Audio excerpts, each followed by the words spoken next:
तो स्टार्ट करते हैं, फिर क्वाड्रेटिक के प्रैक्टिस शीट के डिस्कशन का रिज्यूम करते हैं हम लोग। इसमें हम लोग को क्या दिया हुआ है, A takes 10 days less than the time taken by B to finish a piece of work. ठीक है, A takes 10 days less than the time taken by B. Let's say x be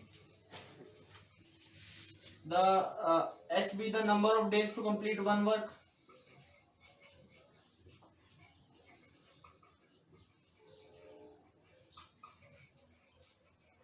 ये ए की बात कर रहा हूं मैं, है ना। In case of B, y be the number of days।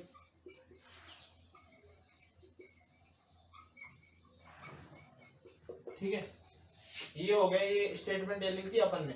और अपने को कंडीशन क्या दी हुई है, A takes 10 days less than the time taken by B to finish a piece of work.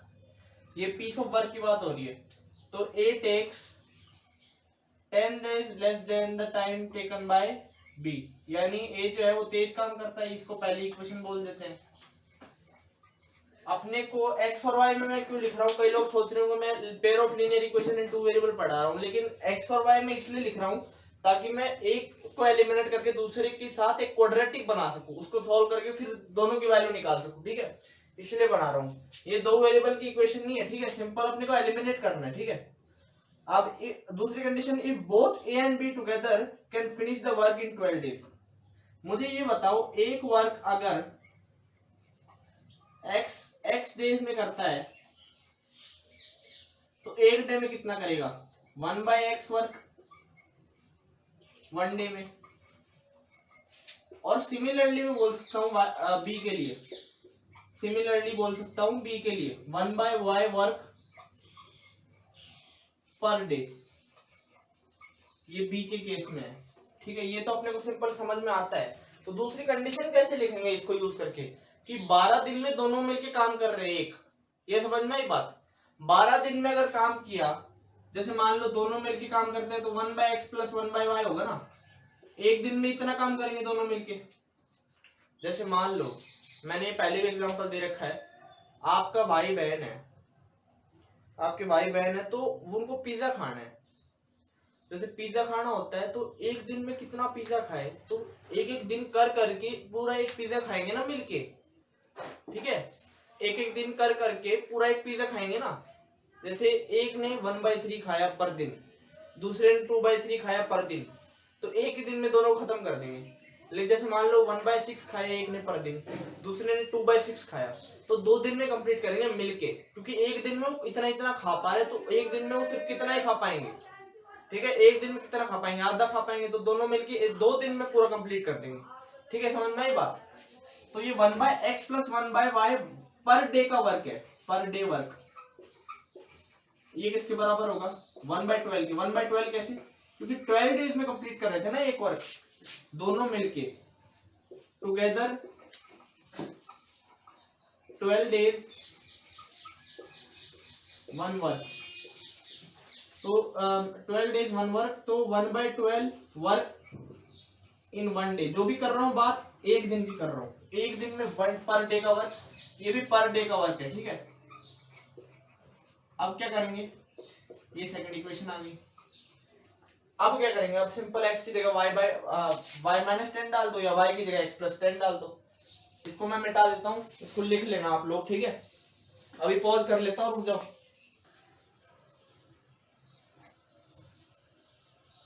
अरे कर दिया मेरे बाप, ज्यादा एटीट्यूड है। तो इक्वेशन बनाते हैं आप लोग, 1/x plus 1/y is equal to 1/12। और पहली इक्वेशन क्या थी कि x की जो वैल्यू है वो y में से 10 कम डेज लेता है। तो x की जगह अपन y माइनस 10 डाल दो, या फिर y की जगह x प्लस 10 डाल दो।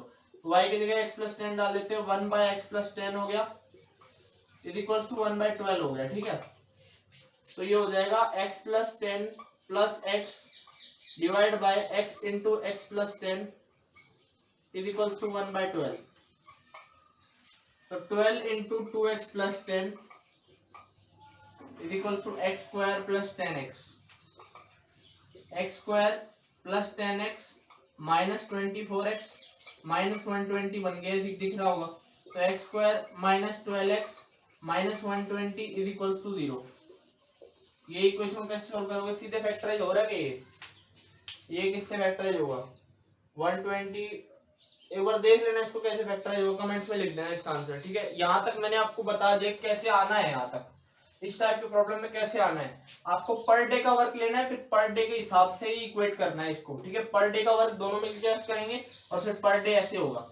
और पहली इक्वेशन तो सिंपल ही है, ठीक है, उसको यूज करके क्वाड्रेटिक बनानी है और सॉल्व कर देना बस, ठीक है। इसका आंसर कमेंट्स में देना मत भूलना, इसको नोट कर लो, फिर आगे बढ़ते हैं। स्टार्ट करते हैं क्वेश्चन नंबर 12 के साथ। क्वेश्चन नंबर 12 क्या बोलते हैं अपने को? क्वेश्चन नंबर 12 है, to fill a swimming pool two pipes are used if the pipe of larger diameter used for 4 hours and the pipe of smaller diameter used for 9 hours. ये together use कर रहे हैं, मतलब एक side से larger लगा दिया, एक साइड से स्मॉलर लगा दिया। लार्जर को सिर्फ 4 घंटे चलाया और स्मॉलर को 9 घंटे चलाया, ऐसा बोल रहे हैं। Only half of the pool can be filled, दोनों को एक साथ चलाया, हाफ पूल फिल हो पाया 4 और 9 घंटे में respectively. Find how long would it take for each pipe to fill the pool separately if the pipe of smaller diameter takes 10 hours more than the pipe of larger diameter। तो जैसा कि इसका solution थोड़ा लंबा है, इसलिए मैंने कुछ स्टेटमेंट्स पहले लिखी समझाने के लिए। तो मैंने माना कि जितना जो निकालना है, x be the number of hours taken by the smaller pipe to fill this pool और y be the number of hours to fill the pool by larger pipe, ठीक है। लार्जर पाइप ने जैसे मान लो एक लार्जर पाइप को अकेले लगाया तो वो जल्दी फिल कर देगा ना, वही नंबर ऑफ आवर्स बताए गए हैं। अब यहां से मैनिपुलेट करके करके और अपन वैल्यू निकालेंगे। अगर x आर में एक पूल फिल करता है तो 1/x पूल जो होगा ना 1 घंटे में फिल करेगा, ये तो यूनिटरी मेथड है। और सिमिलरली 1/y पूल 1 घंटे में फिल करेगा लार्जर के लिए, ठीक है, ये सिंपल बात है। अब इनको दोनों एक साथ चलाया, यानी 1/y कितना है? 1/y पूल पर आवर 4 घंटे चलाया, तो 1 घंटे में इतना है, तो 4 घंटे में 4 इंटू हो जाएगा। जैसे मान लो आप मतलब एक दिन में 1/4 काम करते हो, तो एक काम कंप्लीट कितने में करोगे? 4 दिन में करोगे ना कंप्लीट। जैसे 1/4 यूनिट 1/4 यूनिट 1/4 यूनिट 1/4 यूनिट। उसी तरीके से पूल का 1/y यूनिट जो है वो लार्जर पाइप 1 घंटे में फिल कर रहा है, तो 4 घंटे में इसको 4 से मल्टीप्लाई कर देंगे, उतना फिल करेगा। उसी तरीके से 9 घंटे में कितना फिल करेगा? 1/x इंटू 9 इसको। और ये कितना फिल किया है? हाफ पूल फिल किया है, इसलिए मैंने हाफ लिखा है। ये क्या है? 1/y pool per hour into 4, 1/x pool per hour into 9, इतना टोटल पूल फिल किया इन्होंने, और ये आधे के बराबर है पहली कंडीशन के हिसाब से। और अपन को दूसरी कंडीशन दी हुई है कि जितने घंटे एक पूल फिल करने के लिए जो स्मॉलर पाइप लगाता है वो 10 घंटे ज्यादा हो गए लार्जर पाइप से। ऑब्वियस है ना, लार्जर पाइप ज्यादा जल्दी करेगा काम, क्योंकि ज्यादा पानी फेंकेगा जल्दी। इन दोनों को यूज करके क्वाड्रेटिक बनाते हैं, ठीक है। तो 4/y प्लस 9/x is equal to half. Quadratic बनाना इज द मेन एम, बाकी तो सब सॉल्व करना आता है, बच्चों का खेल है।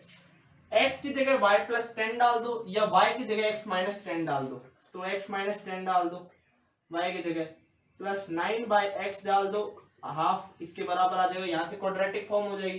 तो 4 into x plus 9 into x minus 10, और नीचे आ जाएगा x इंटू एक्स माइनस 10, या हाफ के बराबर आ जाएगा, सिंपल, ठीक है। इसको सॉल्व करोगे तो ये आ जाएगा x into x minus 10 is equal to 2 into ये 13x माइनस 10, 13x माइनस 90 आ जाएगा, तो 13x माइनस 90 इंटू 2 आ जाएगा ये, ठीक है।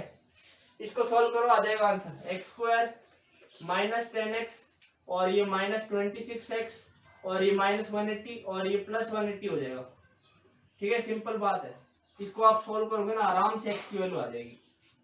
आप धराचार्य लगाओ या कोई भी मेथड लगाओ, मैंने मेथडोलॉजी बता दी कि अपन आपको जो निकालना है उसको xy मान लो। अब जैसे यहाँ से x की वैल्यू आएगी, इसको यहाँ पुट कर देना, वहां से y की वैल्यू आ जाएगी। कितनी आ जाएगी? x में से माइनस 10 कर दो, वो y की वैल्यू आ जाएगी। तो ये हो जाता है अपना क्वेश्चन। अगर इसका आंसर निकलता है तो कमेंट्स में निकालो, और ये फैक्टराइजेबल है तो भी बताना, ठीक है। इसको नोट कर लो, फिर आगे बढ़ते हैं। स्टार्ट करते हैं क्वेश्चन नंबर 13 के साथ। क्वेश्चन नंबर 13 क्या बोलता है?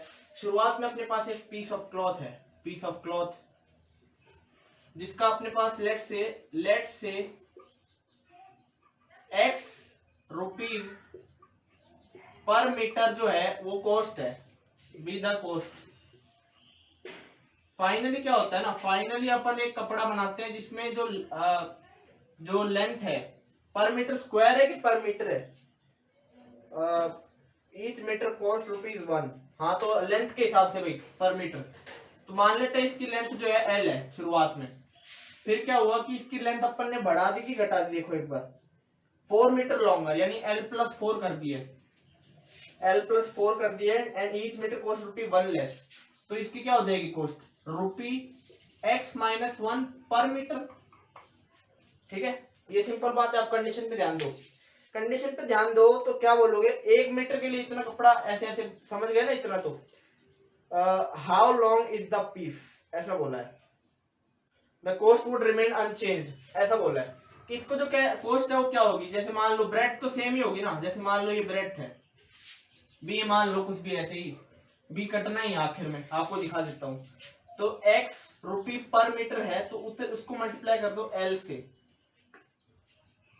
वैसे ब्रेड का यूज ही नहीं है क्योंकि मीटर ही है ना, और यहाँ पे कर दो x-1 इंटू L+4। ठीक है, ये सिंपल बात, सिंपल बात। और क्या कंडीशन, ₹35 है और ये ₹35 के बराबर है। शुरुआत में भी ऐसा ही था, बाद में भी ऐसा ही सिनेरियो है। इसको आप कैसे सॉल्व करोगे, या तो आप XL = 35 लिख दो और अगले वाले में फिर लिख दो x-1 इंटू L+4 = 35 लिख दो। ये सिंपल बात है। XL की वैल्यू यहाँ पे इसको सॉल्व करोगे तो ये आ जाएगा XL + 4x - L - 4 = 35। ये ठीक है, XL की वैल्यू अपने को पता है। ठीक है, XL की वैल्यू अपने को पता है, तो 4x - L - 4, यहाँ से XL की वैल्यू 35 रख दोगे ना, तो 35 से 35 गया तो ये 0 के बराबर, यानी 4x - L की वैल्यू जो 4 के बराबर आ जाएगी। ये एक इक्वेशन है और ये एक इक्वेशन है, इसको पहले इक्वेशन मार्क कर दो और इसको दूसरी इक्वेशन मार्क कर दो। अब पहली equation so from first equation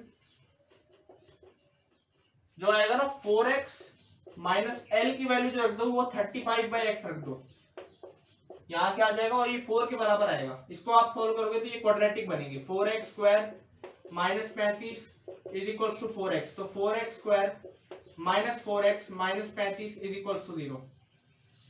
ये क्या डायरेक्टली बन रहा है, इसका आंसर आप आसानी से निकाल सकते हो। मैंने क्वाड्रेटिक तक अप्रोच बताना है बस आपको।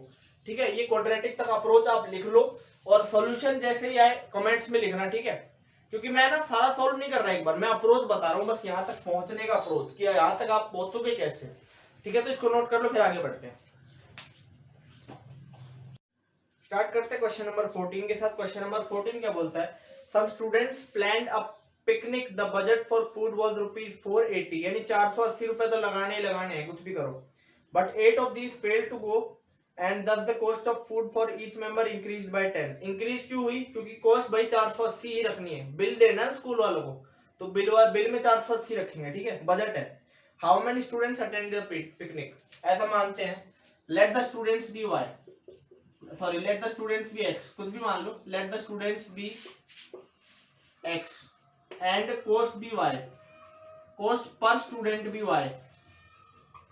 ठीक है, रुपी वाई ऐसा बोलेंगे, कुछ भी कर लो, एक्स स्टूडेंट्स बोल देते हैं। पहली कंडीशन क्या बोली कि एक्स स्टूडेंट जा रहे थे और वाई रुपीज पर स्टूडेंट लग रहा था, वो 480 के बराबर आ रहा था। ये कितने लोगों को समझ में आया, फर्स्ट इक्वेशन आ गई। ठीक है, दूसरी इक्वेशन क्या आएगी कि भाई ये तो सेम रहेगा, 480 तो सेम रहेगा, लेकिन स्टूडेंट बदल जाएंगे कि भाई x में से 8 तो गए नहीं, x में से 8 तो गए नहीं, और कॉस्ट जो थी वो 10 रुपए बढ़ गई। समझ में आई, पिछले वाले क्वेश्चन जैसे ही है, सेम टू सेम। बस क्या करना है, इसमें क्या करना है अपने को, इसमें आप सब्स्टिट्यूट कर दो, y की वैल्यू 480/x रख दो और इसको इसमें डाल दो, या फिर यहां से सॉल्व करके x - 8 480/x, पिछले वाला भी ऐसे कर सकते हो, 480/x + 10 = 480, इस तरह से रख दो। ये किसके बराबर आ जाएगा, x - 8 × 480, 10 कॉमन ले लिया तो 48/x + 1 10 से 10 गया तो 48 यहाँ पे आ जाएगा, 48 आ जाएगा।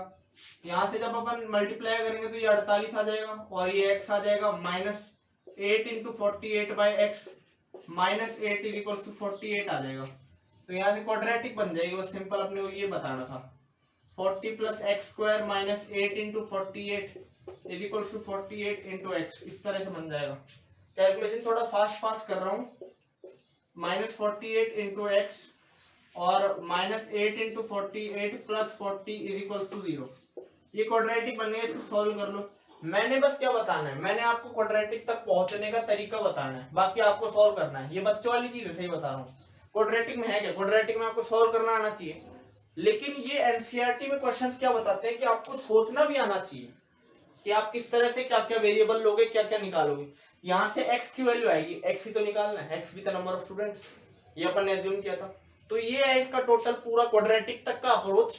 इसको नोट कर लो, फिर आगे बढ़ते हैं।